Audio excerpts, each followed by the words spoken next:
melalui RPJMD, kemudian di situ ada program platform prioritas dan macam-macam, mengikuti dan menyelaraskan.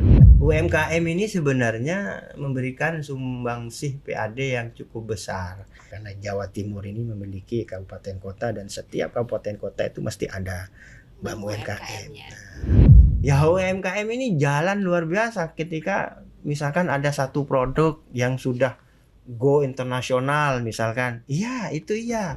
Kalau suatu produk itu untuk bisa diterima di pasar-pasar besar, produk knowledge-nya seperti apa? Produk knowledge-nya seperti apa dan seterusnya.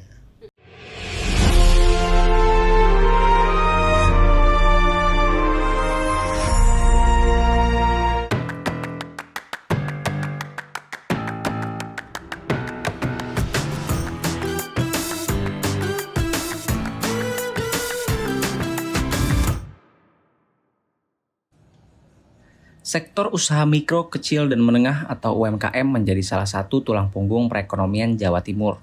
Dan salah satu sentra UMKM yang namanya sudah dikenal sejak lama adalah kawasan industri kulit di Tanggulangin, Sidoarjo. Sejajar dengan Garut dan Manding, Jogja sebagai penghasil produk kulit legendaris di Indonesia. Dari sentra itulah Sandy Leather lahir. Bermula pada tahun 2012 dari modal seadanya mengambil produk dari perajin lokal untuk dijual di pameran-pameran. Kini Sandy Leather telah berkembang menjadi brand produk kulit handmade yang memiliki outlet di mal-mal besar di Surabaya, Solo, hingga Semarang. Bahkan saat ini Sandy Leather merambah pasar ekspor ke Malaysia, Filipina, dan Singapura melalui platform online. Filosofinya kita membawa lagi tukang-tukang berpengalaman. Jadi pembedanya kita membawa tukang-tukang berpengalaman di Tanggulangin ini yang memang dikenal sejak dulu itu sebagai sentra perajin kulit. Jadi ya berdampingan dengan Garut dan Manding di Jogja, Tanggulangin itu salah satu tempat perajin kulit legendaris lah di Indonesia. Tantangannya, nah ini ada beberapa hardware atau produk pembantu istilahnya itu impor, dan kalau rupiah atau dolarnya meningkat itu kita agak kesulitan tuh karena fluktuatif banget kan, jadi kita nggak bisa planning dengan baik itu nantinya. Kemudian yang kedua sih bahan baku ya, karena ternyata memang bahan baku kulit ternyata tidak sebanyak itu, walaupun kita setiap hari ada yang makan daging atau apa, ternyata tidak sebanyak itu. Jadi ada beberapa supplier kami juga kadang impor kulit lembarannya itu. Nah, harapannya terus bersaing, terus berjalan, jangan menyerah gitu aja, terus jangan takut sama persaingan, dan satu lagi harus mungkin bikin konten lah. Jadi jangan gengsi untuk buat konten, jangan gengsi untuk bikin sesuatu yang baru. Jadi sekarang cara mainnya sudah beda, jadi konten juga penting buat UMKM untuk terus eksis gitu.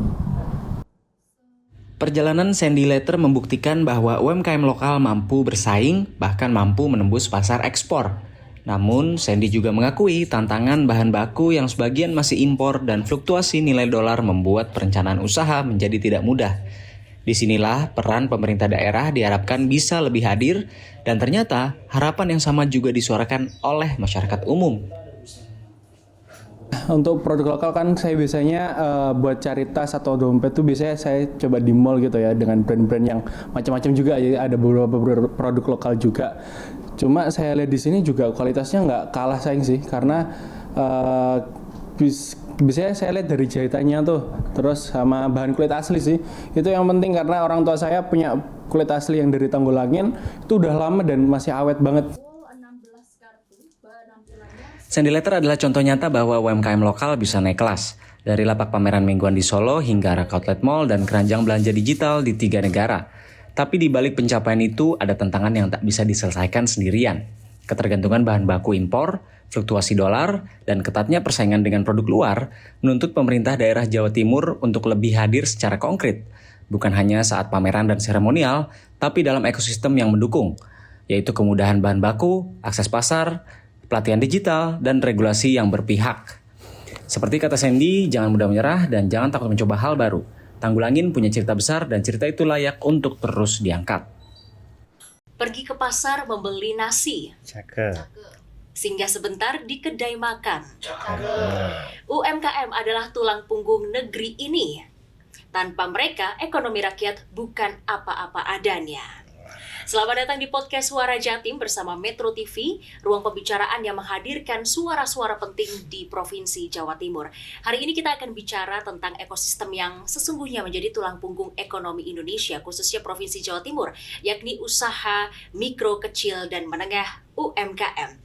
Jutaan pelaku usaha di Jawa Timur berjuang setiap hari bukan hanya melawan persaingan pasar, tetapi juga keterbatasan akses modal, distribusi, dan teknologi digital. Namun di sisi lain, kita memiliki BUMD, Badan Usaha Milik Daerah yang sejatinya lahir untuk menjadi instrumen pembangunan ekonomi rakyat. Namun, apakah keduanya sudah berjalan beriringan atau masih berjalan sendiri-sendiri? Kita akan membedahnya pada hari ini dan menghadirkan narasumber istimewa.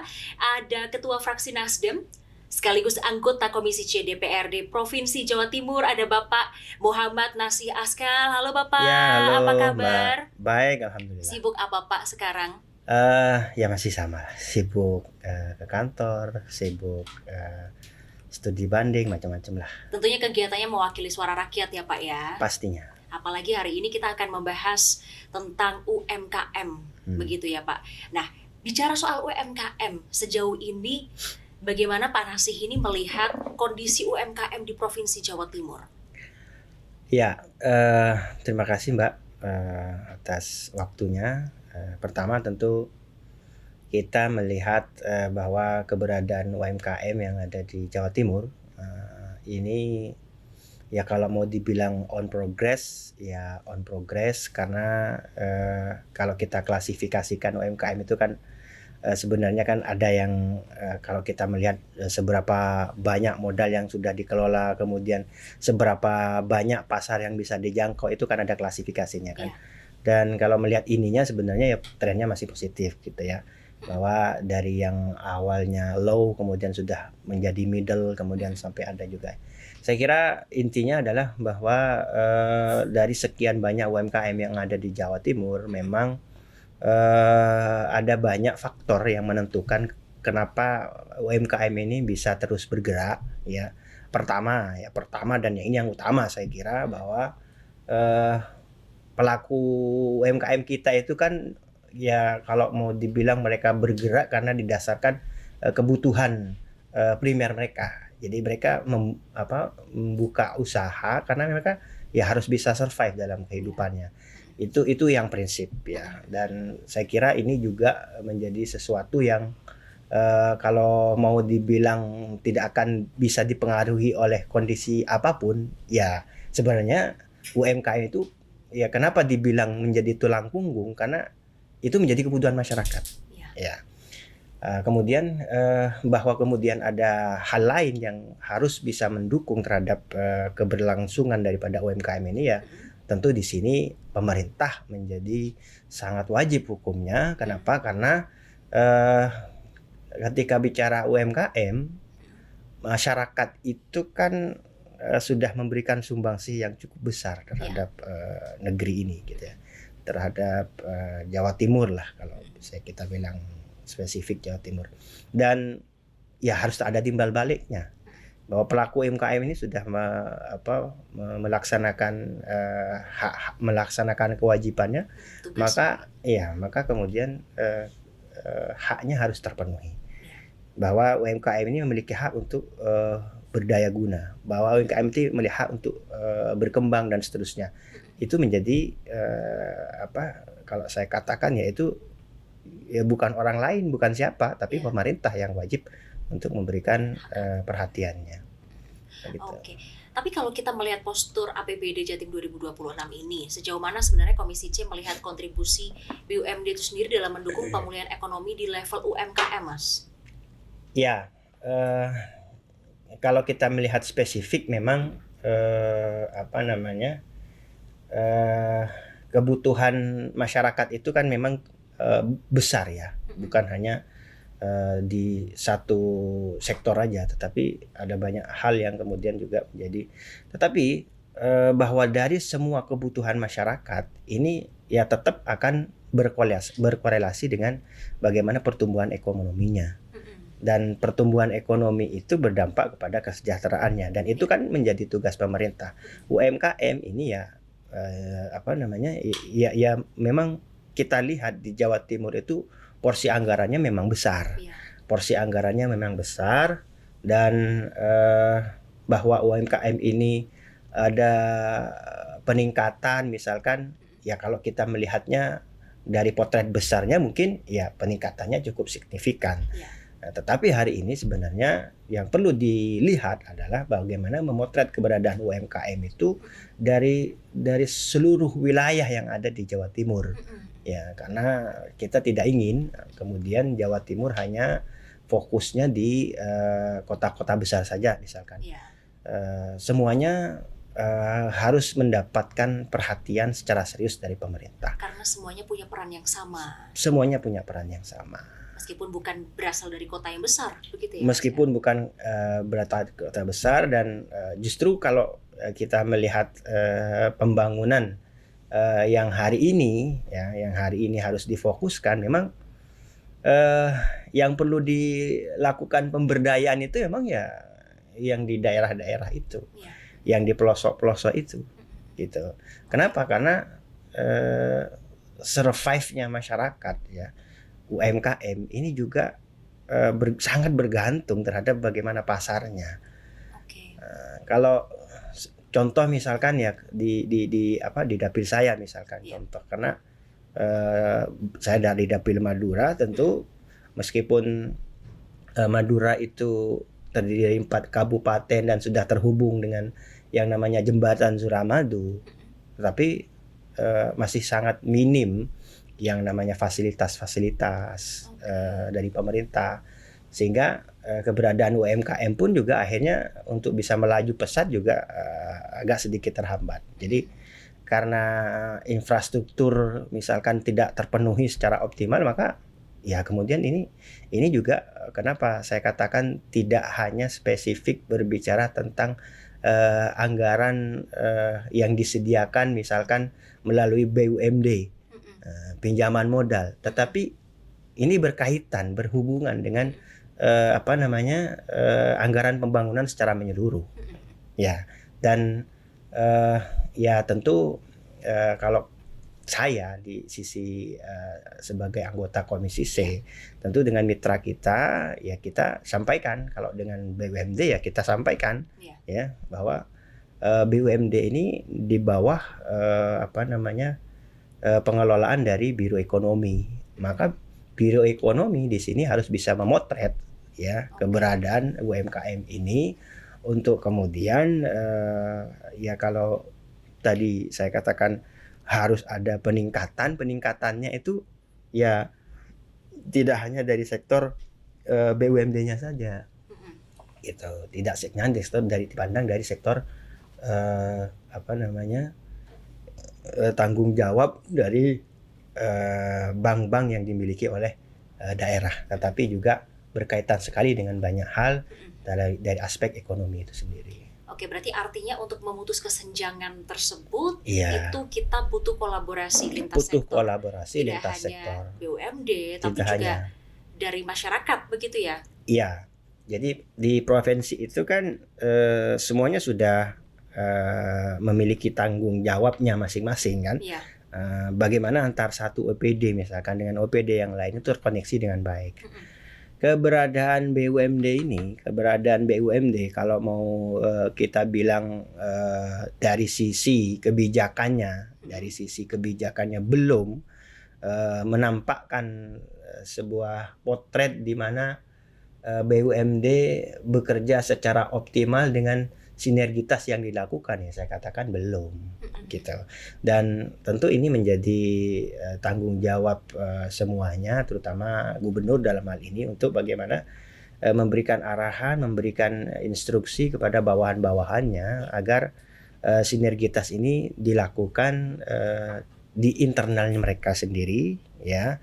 Kemudian juga sinergitas yang dibangun bersama misalkan pihak-pihak swasta, kemudian ya apapun lah kepada siapapun yang sekiranya itu bisa meningkatkan kesejahteraan masyarakat. Oke, kalau menurut saya panggilnya Mas saja Ya ya. boleh. Oke, Ya. menurut Mas Nasi ini berarti yang paling krusial yang harus segera bertransformasi demi kepentingan UMKM ini siapa, Mas? Atau apa dulu? Ya tentu semua kembali kepada kebijakan ya. Oke. Semua kembali ke kebijakan, bahwa pemangku kebijakan itu adalah gubernur ya, memang yang menjadi utama itu memang harus gubernur. Ya. Yang menjadi utama itu harus gubernur. Tetapi kalau kita melihat bagaimana kerangka APBD ya, semua kan sudah direkod oleh gubernur. Yes. Maka melalui RPJMD, kemudian di situ ada program platform prioritas dan macam-macam. Bawahannya itu tinggal mengikuti dan menyelaraskan, kira-kira seperti itu. Dan saya ingin berbicara tentang spesifik tentang BUMD ini ya. Iya. Bank UMKM ini ya alhamdulillah kalau kita lihat report keuangannya, ya boleh dibilang mereka masih fokus terhadap keberadaan UMKM, meskipun ya tentu sebagai anak sebenarnya posisinya begini. Jadi selain ada Bank UMKM, ada Bank Jatim ya. Bank UMKM Itu ini berbeda ya. berbeda sekali. Ya, dua ini berbeda, dan sebagai anak, kalau kita istilahkan itu Bank UMKM ini anak daripada induknya Bank Jatim. Ya. Nah, ini memang hari-hari ini memang kok kayak mau bergerak mengikuti orang tuanya gitu Ya. lah. Artinya tidak seolah-olah tidak ingin berbicara spesifik tentang UMKM gitu lah. Maka kemudian di sini kita terus mengingatkan ya kepada Bank UMKM ini untuk tetap fokus, dan bahwa kalau kita ngomong PAD ya, UMKM ini sebenarnya memberikan sumbangsih PAD yang cukup besar. Oke. Ketika kaitannya dengan misalkan pinjaman modal ya. Iya. Kenapa? Karena justru kita melihat UMKM kita ini mampu sebenarnya untuk bisa menjalankan usahanya di satu sisi, dan di sisi yang lain UMKM kita ini juga mampu untuk memberikan kontribusi kreditnya itu yang mestinya dihitung setiap bulan. Iya. Dan ya berarti UMKM kita ini sebenarnya tidak bermasalah gitu loh. Mampu ya, tidak ada. Kalau ya memang ada beberapa yang kemudian ketika ngomong tentang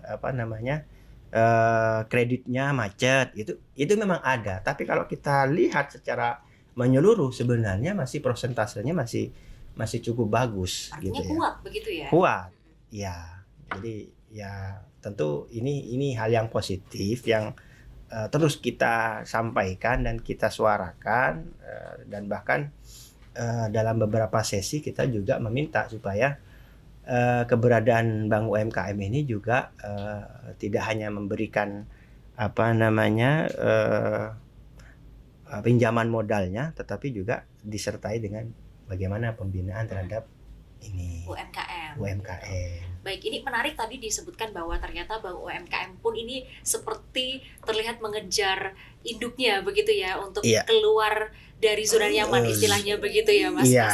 Nah, berarti selain itu ada temuan-temuan apa lagi kemudian yang DPRD temukan terkait dengan hal-hal tersebut yang seharusnya ini bisa difokuskan kembali nih ke UMKM gitu? Iya. Jadi kalau bicara tentang kemudahan akses permodalan, memang UMKM kita ini sebenarnya bisa diperbantukan dengan yang namanya BUMD yang bernama Jamkrida. Oke, Jamkrida, Jamkrida, di mana Jamkrida ini sebagai lembaga penjamin. Yes. Jadi masyarakat bisa mengakses modal meskipun tidak memiliki agunan. Gitu. Yang menjamin, yang memberikan jaminan itu adalah Jamkrida. Faktanya bahwa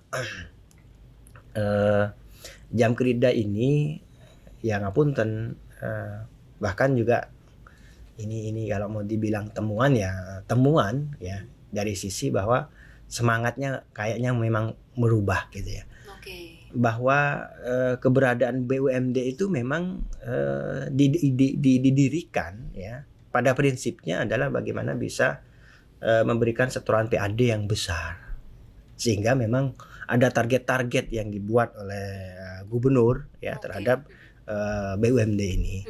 Dan tentu ketika ada target ya memang terkadang target itu dikejar bahkan sampai melupakan terhadap prinsip awalnya gitu ya. Jadi sehingga kemudian banyak nasabah-nasabah yang justru ya mereka ini sebenarnya kalau mau dibilang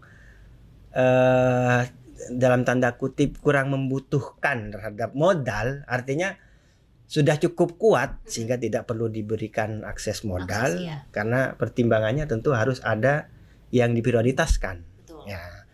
Nah, dalam hal priority ini kemudian terkadang ya yang kita temukan justru malah kok yang kurang membutuhkan modal kemudian yang diberikan, sementara yang sangat membutuhkan seperti ada kesenjangan timpang. Seperti begitu ada ya? kesenjangan, ada ketimpangan.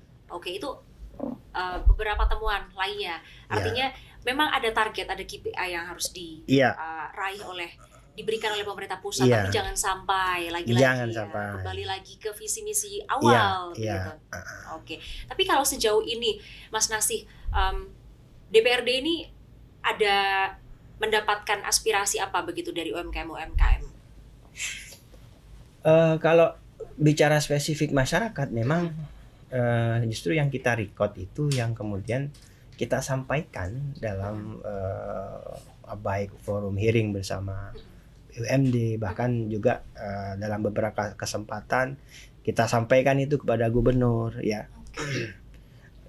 Ya yang kalau kembali kepada masyarakat, memang itu tadi masyarakat itu memang mengeluhkan banyak sekali ya tentang usahanya ya. Yang paling sering dan paling kita jumpai itu adalah bahwa usaha ini perlu ada pendampingan ya. Pendampingan yang paling diperlukan oleh mereka. Iya, karena terkadang berbicara tentang bagaimana marketing, bagaimana supaya produknya itu bisa dijangkau lebih luas. Mereka itu promosi. Ya, mereka itu minim, apalagi hari ini ya ketika kita ngomong semuanya sudah serba digital dan macam-macam, sehingga memang ini menjadi sesuatu yang seringkali kita temukan di masyarakat bahwa mereka itu pengen usahanya bisa berkembang, tapi gimana caranya? Bagaimana gitu cara kan? promosi? Bagaimana cara secara promosinya? digital apalagi ya, Mas, gitu ya. Dan termasuk juga yang kita sering jumpai itu adalah mindset masyarakat. Ya, mindset masyarakat yang hari ini masih belum berubah sebenarnya ketika berbicara tentang pelayanan. Jadi bahwa UMKM ini kan tentu harus didorong oleh pemerintah agar semuanya bisa diurus gitu ya, termasuk juga pelayanan terhadap izin usaha misalkan. Lah yang kita temui justru kadang kok kayak ada yang nggak nyambung ya, entah apakah memang sosialisasinya yang kurang masif atau memang juga masyarakat yang ya udah enggan lah gitu lah kalau ngurusin hal-hal yang kayak gini. Mereka ngapain capek-capek gitu ya. Mending saya udah usaha gitu kan, mau usaha saya ini berizin atau tidak ya udah, nanti itu hitungannya nanti kalau udah usahanya jalan, usahanya sudah bisa menghasilkan, nah kayak gitu itu kan Justru itu dalam dalam kepentingan memberikan pemahaman secara luas tentang keberadaan UMKM itu penting gitu. Justru urusan ini penting sebenarnya. Ya, urusan ini kenapa? Karena berhubung dengan misalkan marketplace. Kalau suatu produk itu untuk bisa diterima di pasar-pasar besar, ya kan, di swalayan-swalayan besar misalkan, ya kalau bisa spesifik tentang produk apa gitu, itu kan mesti ditanya itu, ya kan, produk knowledge-nya seperti apa, dan seterusnya. Kalau untuk akses pasarnya sendiri ini kan biasanya UMKM itu ada kendalanya di akses pasar ya Mas. Ya. Ini bagaimana BUMD atau mungkin kita spesifikasinya DPRD sebagai legislator melihat ini dan membantu memberikan solusi tersebut begitu? Iya, ya tentu kita mencoba untuk bersama mitra kita ya untuk bisa memberikan pendampingan. Contoh misalkan ngomong tentang layanan untuk izin usaha misalkan.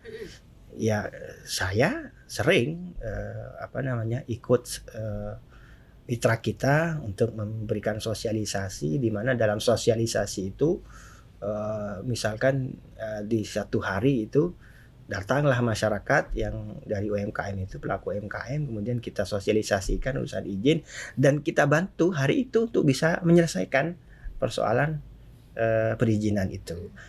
Dan ya ini sebenarnya ya yang kalau kita lihat hanya dipandang dari aspek bahwa saya sebagai wakil rakyat kemudian mencoba untuk mengadvokasi, mencoba untuk melakukan pendampingan.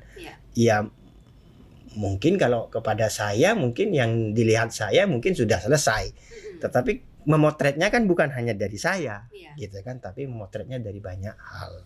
Ya, terutama juga ketika berbicara tentang seberapa kuat sih pemerintah daerah, misalkan di kabupaten atau kota itu juga melakukan hal yang sama gitu. Nah, jadi memang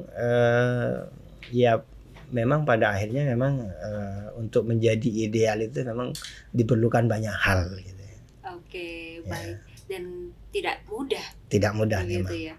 Oke, bicara lagi soal BUMD, lalu bagaimana sebenarnya koordinasi DPRD dan pemerintah Provinsi Jawa Timur untuk memastikan bahwa BUMD ini tuh justru tidak menjadi kompetitor nih bagi UMKM di daerah, dan juga bahwa mengawasi BUMD ini benar-benar menyentuh pelaku UMKM itu sendiri. Iya, kita sampai ini ya. Sampai jauh betul ketika ngomong tentang BUMD. Bahkan di Jawa Timur ini kita baru menyelesaikan tugas dengan terbentuknya panitia khusus BUMD. Judulnya spesifik Pansus BUMD. Di situ kita kita buka semua keberadaan BUMD itu, baik yang BUMD yang bergerak di bidang keuangan atau yang non keuangan, karena BUMD kita kan juga ada yang di non keuangan. Spesifik ngomong keuangan, memang ya kita ingin tahu sebenarnya semangatnya itu apakah masih sama atau tidak gitu ya. Salah satu tujuan dari pembentukan pansus ini. Jadi kalau spesifik yang Bank UMKM, ini lahirnya Bank UMKM ini kan di era Gubernur Pak Dekarwo dulu ya, Pak Dekarwo yang memang menginginkan memang untuk bisa memberikan perhatian terhadap UMKM itu.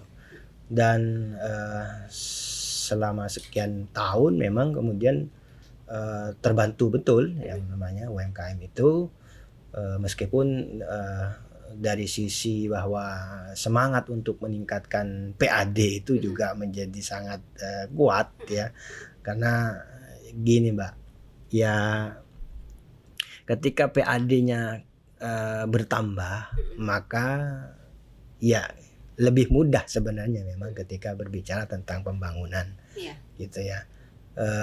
Dan secara khusus memang PAD itu kemudian dibahas dan serius betul dalam pembahasannya untuk seberapa besar realisasi daripada ya pendapatan yang diperoleh oleh Jawa Timur, dan menggenjot bank UMKM ini ya memang salah satunya juga dengan prinsip itu juga gitu ya.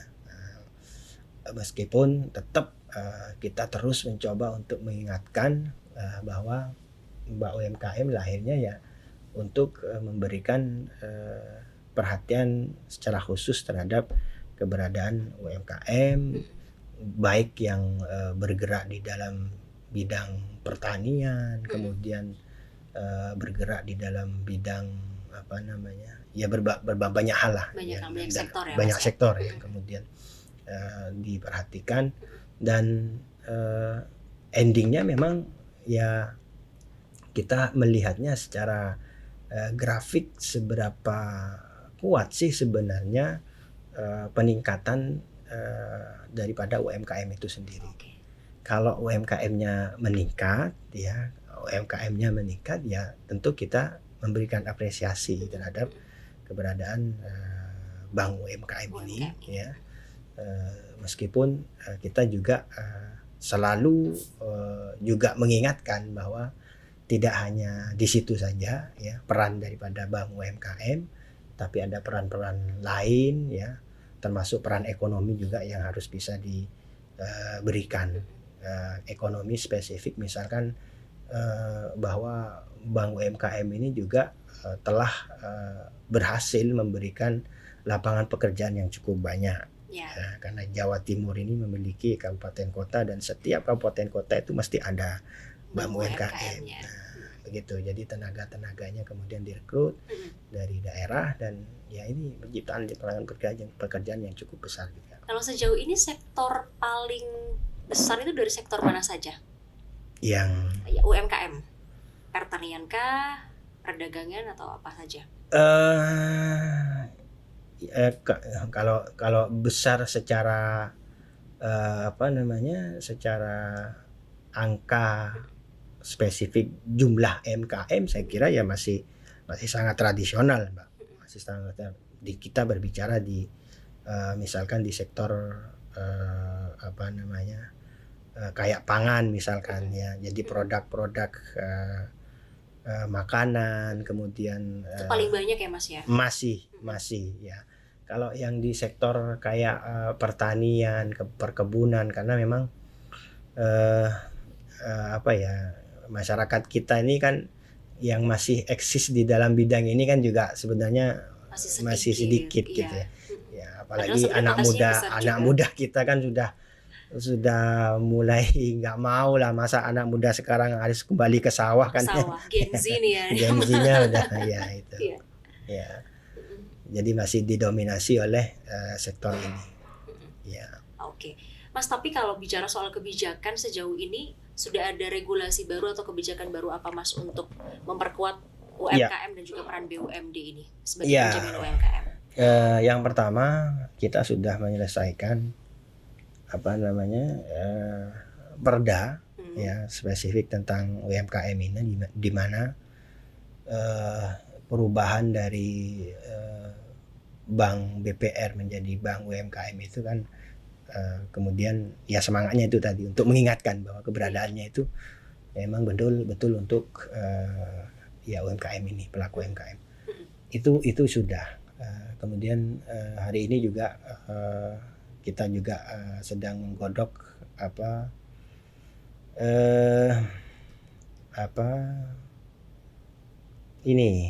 penyertaan modal. Nah, penyertaan modal itu dulu pernah dan ya nampaknya hari ini juga perlu ada peningkatan ya, dan ya tentu itu harus melalui kajian-kajian ya, karena kalau hanya sekedar dikasih modal, kemudian nanti ini mau dikelola seperti apa, dampaknya terhadap masyarakat itu ya tidak melalui sebuah riset, ya khawatirnya malah ini cuma ngamburin uang Akan gitu. percuma Akan begitu percuma. ya. Jadi makanya kita awasi betul ya untuk setiap inisiatif untuk penyertaan modal kepada BUMD yang ada di Jawa Timur. Oke, bicara soal penyertaan modal ini sejauh ini seperti apa, Mas? Sejauh ini ya kalau yang di Bank UMKM ya kita melihatnya progresnya bagus. Progresnya bagus dari sisi peningkatan PAD-nya ya, sisi peningkatan PAD-nya. Kemudian juga dari sektor ekonomi masyarakatnya itu tadi, jadi peruntukannya UMKM kita masih melihat ya masih positif lah, masih positif meskipun kreditnya ya dalam tanda kutip masih Macet. bukan macet, bukan. Jadi jenis kreditnya itu kan ada yang konsumtif, ada yang non konsumtif. Jadi memang masih banyak lah angka kredit itu yang diberikan kepada pelaku usaha yang ya sudah mapan gitu. Oke. Sudah mapan. Yang seharusnya diberikan kepada yang lebih membutuhkan begitu ya. Ya.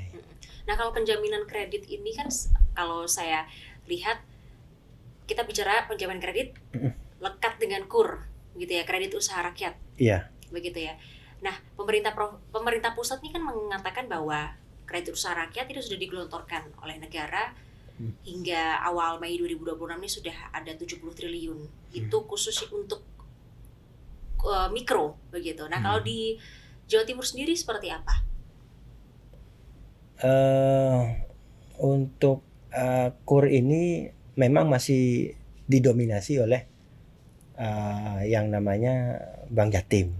Setahu saya begitu ya, didominasi oleh Bank Jatim karena memang ada target-target tertentu yang kemudian dilakukan oleh jajaran direksi yang ya kita amini aja sepanjang itu memang untuk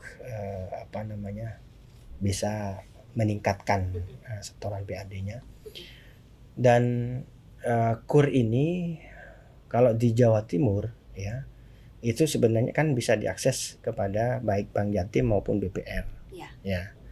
Kemudian tadi disebutkan bahwa ada yang namanya Jamkrida sebagai lembaga penjamin yang itu memang juga spesifiknya memang bicara tentang KUR.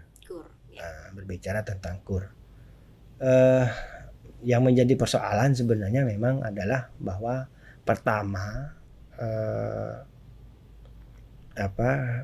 kurang tahunya masyarakat terhadap informasi ini yang pertama. Kemudian yang kedua dalam perhitungan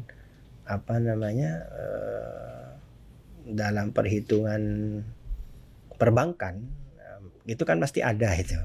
Jadi tidak asal usaha kemudian dibantu ya, tetap ada perhitungan. Nah, memang persoalannya adalah ya UMKM kita ini terkadang juga ketika di record dalam sebuah record perbankan memang masih banyak yang belum layak untuk mendapatkan jaminan ini. Iya, jaminan ini, sehingga memang sekali lagi memang kemudian ini menjadi tugas yang tidak mudah ya. Kenapa? Lagi-lagi pengawasannya ya. Lagi-lagi kita berbicara bahwa ternyata banyak hal yang harus dipenuhi untuk bisa memberikan perhatian lebih terhadap keberadaan UMKM ini. Oke. Memberi perhatian lebih kepada UMKM. Ya. Sedangkan kalau kita bicara soal UMKM ini tidak semuanya bisa melek terhadap hal-hal kebaruan yang mendukung UMKM tersebut. Iya. Apalagi kalau tadi Mas bilang PAD bertambah, tapi bukannya kalau PAD bertambah ini PR-nya semakin besar, begitu ya Mas ya, untuk untuk tetap bisa stabil di angka itu atau bahkan lebih begitu. Iya. Jadi PR lebih untuk UMKM. Lalu seperti apa begitu untuk pemberdayaan UMKM itu agar oke nih konsisten ada di angka itu gitu Mas. Ya, ya memang ya namanya program pendampingan itu memang harus lebih dioptimalkan, lebih Diagresifkan lagi ya? diagresifkan lagi, Iya. lebih dimasifkan lagi. Mm-mm. Kita tahu bahwa untuk bisa mengembangkan sebuah usaha, ya apalagi di era sekarang ini, Iya. ya semua sarana prasarananya harus terpenuhi, Pak. Semua sarana prasarananya harus Kembali ke terpenuhi. situ ya Mas ya. Iya. Fasilitasnya di Iya. Dan menjadi salah satu bagian dari itu adalah digitalisasi yang Mbak tadi sebutkan. ya. Nah, jadi digitalisasi ini juga menjadi sesuatu yang ya di satu sisi ya itu mudah untuk dilakukan ketika memang masyarakat kita sudah Melek. melek terhadap itu. Jadi secara SDM-nya sudah terpenuhi. Iya. Di sisi yang lain agak sulit. Kenapa? Karena ada masyarakat kita yang bukan hanya sekedar tidak melek, bukan tidak melek sebenarnya, tetapi aksesnya itu belum terpenuhi. Jaringan internet yang masih lemot, kemudian macam-macam. Jadi infrastruktur, saya katakan seperti itu. Iya. Infrastruktur ini kan juga harus dipikirkan dan harus bisa diberikan perhatian sebenarnya. Berarti kondisi di Jawa Timur sendiri itu masih belum sekuat itu begitu untuk SDM UMKM ini melek digital. Belum. Padahal Provinsi Jawa Timur termasuk provinsi yang diandalkan ya. Iya, ya itu kalau kita mau bicara memotretnya dari kota-kota besar ya memang luar biasa, luar biasa. Tapi kalau kita sudah masuk ke yang lebih dalam, ke pelosok-pelosok, memang justru minimnya fasilitas itu membuat perkembangan daripada UMKM ini menjadi agak tersendat. Yang sudah dilakukan apa Mas sebagai mungkin dari kacamata DPRD begitu dalam tadi dikatakan pemberdayaan kepada UMKM lokal yang bukan berada di kota besar yang mungkin harus segera melek digital, karena kan kalau digital ini sebenarnya sudah lama ya Mas ya, Ya. begitu. Tapi sampai saat ini pun masih potret nyatanya masih banyak yang belum melek digital nih. Masih banyak yang belum melek digital. Ya itu tadi memang harus pertama memang harus dilakukan bagaimana pemerintah provinsi ini bisa memotretnya secara utuh gitu ya, mulai dari hulu sampai hilirnya. Yang pertama bicara infrastrukturnya, apakah sudah terpenuhi infrastrukturnya? Ya, ketika infrastrukturnya belum terpenuhi, bagaimana kita bisa melakukan pendampingan, sementara ini hal yang sangat krusial, ya kan? Nah, kemudian kalau misalkan itu sudah oke, ya, pendampingan jalan, keberlanjutannya itu seperti apa? Karena terkadang yang namanya pendampingan, ya, itu hanya berhenti di dalam kalimat pelatihan, misalkan workshop gitu. setelah selesai, dah, gitu ya. Tidak ada pendampingan apa? Tidak ada pelatihan, kelanjutan itu iya, seperti apa gitu lah. dipantau begitu ya Iya, pemantauannya. iya. Jadi saya kira itu gampang saja kalau kita ingin memotret itu gitu loh. Kenapa? Karena dari sekian banyak UMKM itu yang sudah terdaftar, ya, legalitasnya itu kan sudah ada itu. Iya. Dan ketika bicara tentang legalitas, di situ kan sudah dicantumkan bahwa UMKM ini misalkan didirikan dengan modal usaha berapa misalkan, kemudian laporan keuangannya seperti apa, itu kan ada misalkan. Nah, tinggal itu ditelusuri aja gitu loh. Iya. Tinggal ditelusuri dan di situ kita bisa merecord sebenarnya keberadaan UMKM kita ini bukan hanya sekedar terlihat secara umum saja gitu ya. Karena kalau kita melihat secara umum mungkin ya UMKM ini jalan luar biasa ketika misalkan ada satu produk yang sudah go internasional misalkan. Iya, itu iya. Dan itu banyak, iya, gitu kan. Tapi kalau kita komparasikan dengan data, apakah memang secara peningkatan itu terbilang sudah banyak peningkatannya atau belum gitu sebenarnya. Jadi tinggal melihat begitu sebenarnya. Jadi lagi-lagi balik lagi kepada potret nyata, lihat lagi ke Lihat lagi akar gitu ya. Iya. Masih ada berapa banyak UMKM itu Iya. sebenarnya yang masih perlu dipantau, diawasi. Iya. Tapi kalau fungsi pengawasan ini sebenarnya tuh ada di tanggung jawab siapa saja begitu, Mas? Dinas UMKM atau seperti apa? Kalau spesifik bicara tentang ekonomi, memang yang menjadi mitra dari Biro Ekonomi itu adalah Komisi D, kalau nggak salah, Komisi D apa Komisi E kayaknya, Komisi E. Tetapi kalau ngomong tentang fungsi DPR, semua DPR ini kan mempunyai fungsi pengawasan, gitu lah. Khususnya untuk UMKM. Iya, dan semua bisa mendorong itu ya kepada baik Biro Perekonomian, kemudian juga pihak OPD terkait lainnya. Iya. Dan saya kira 120 anggota DPR ya, 120 anggota DPR, kalau itu kemudian bisa bergerak bersama-sama, kalau itu kemudian bisa menyuarakan hal yang sama gitu ya, sama ini dalam tanda kutip memberikan pengawasannya ya, memberikan legasinya ya, kepada apa yang sudah dirancang dari awal ya. Karena kita bicara APBD nih ya, itu postur APBD itu kan sudah melalui tahapan yang sudah dibahas bersama gitu lah. Tinggal bagaimana semua itu terrecord dan kemudian dikupas satu persatu, 120 ini bergerak bersama ya, sesuai dengan visi misinya gubernur. Saya kira akan menjadi sangat dahsyat.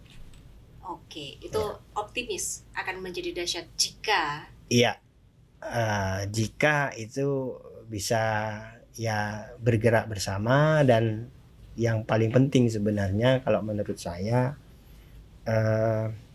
kita ini kan kalau di Jawa Timur ada istilah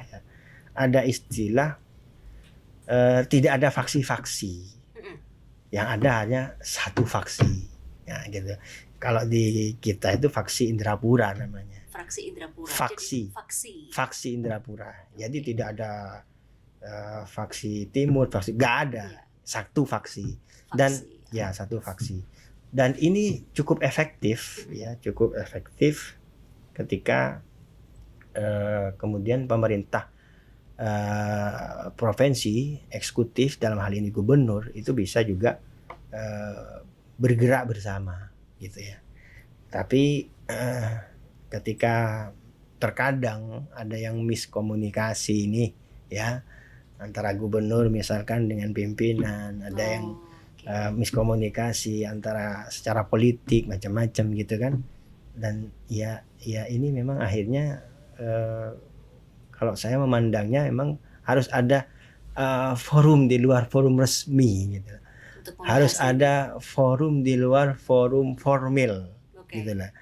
Bahwa membangun kesadaran bersama itu memang ya tidak hanya sekedar retorika, tidak hanya sekedar formalitas. Oke, baik. Ya. Oke, kemudian yang terakhir sebelum kita menutup podcast hari ini, Pak Mas ya, Mas Nasi. Oke. Mas Nasi, ini apa yang mau disampaikan khususnya kepada, yang pertama mungkin bisa kepada BUMD ini sendiri begitu, agar tentunya tetap berjalan beriringan dengan UMKM gitu, untuk mendorong semangat dan kemaksimalan UMKM ini sendiri, seperti apa?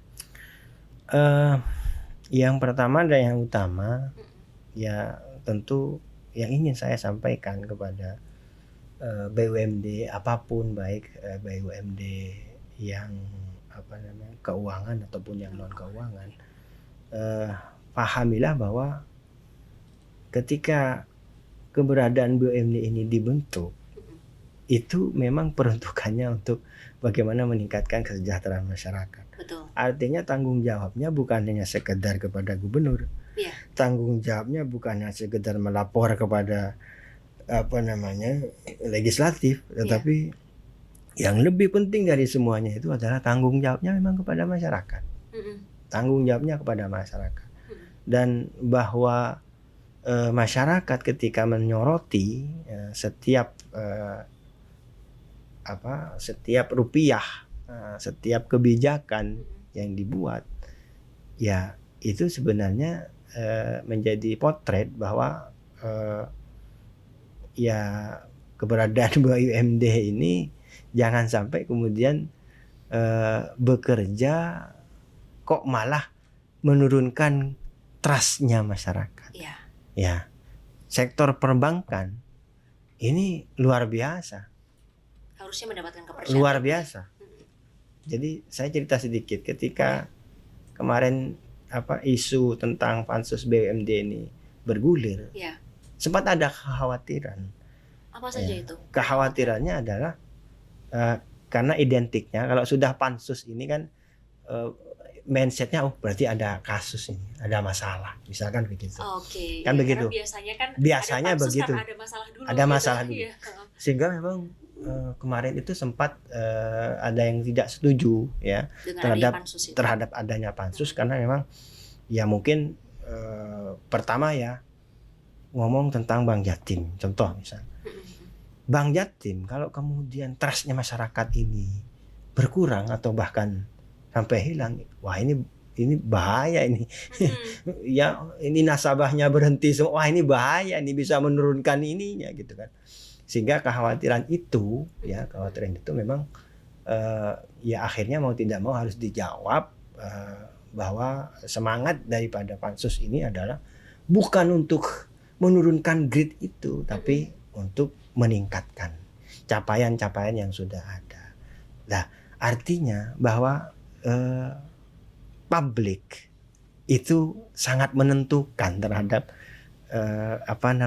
pergerakan daripada BUMD ini.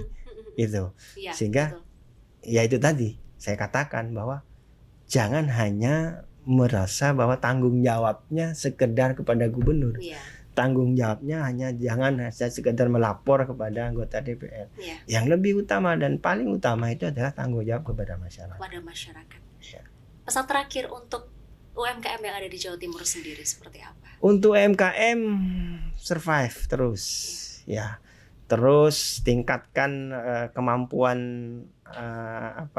produknya, Ya. terus sembari juga tambahkan yang namanya pengetahuan tentang bagaimana usaha itu bisa lebih maju, bisa lebih diterima ya di semua pasarnya, dan teruslah belajar dan belajar, maka insya Allah perkembangannya bisa akan sesuai dengan harapan. Amin, kita doakan dan optimis semoga UMKM di Provinsi Jawa Timur ini maju ya Mas Nasi. Ya.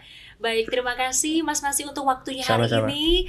Dan pemirsa, itu tadi perbincangan yang tentunya sangat kaya sekali dengan informasi yang sangat komprehensif terkait dengan bagaimana kondisi UMKM di Provinsi Jawa Timur dan juga bagaimana terkait dengan pengawasan yang ada di sana. Bersama dengan Mas Muhammad Nasi Asel, Ketua Fraksi Nasdem dan anggota Komisi C DPRD Jawa Timur. Dan pemirsa, dari dialog hari ini kita belajar bahwa keberpihakan kepada pedagang kecil ini perlu sekali. Ada pedagang kecil di Pasar Turi, pengrajin batik Sidoarjo, petani di Banyuwangi, dan bahkan kepada ibu rumah tangga yang menjual kerupuk dari dapur kecilnya. UMKM tentunya bukan beban, mereka adalah kekuatan. Dan BUMD dengan segala potensi yang dimilikinya punya tanggung jawab moral untuk menjadi jembatan bagi UMKM.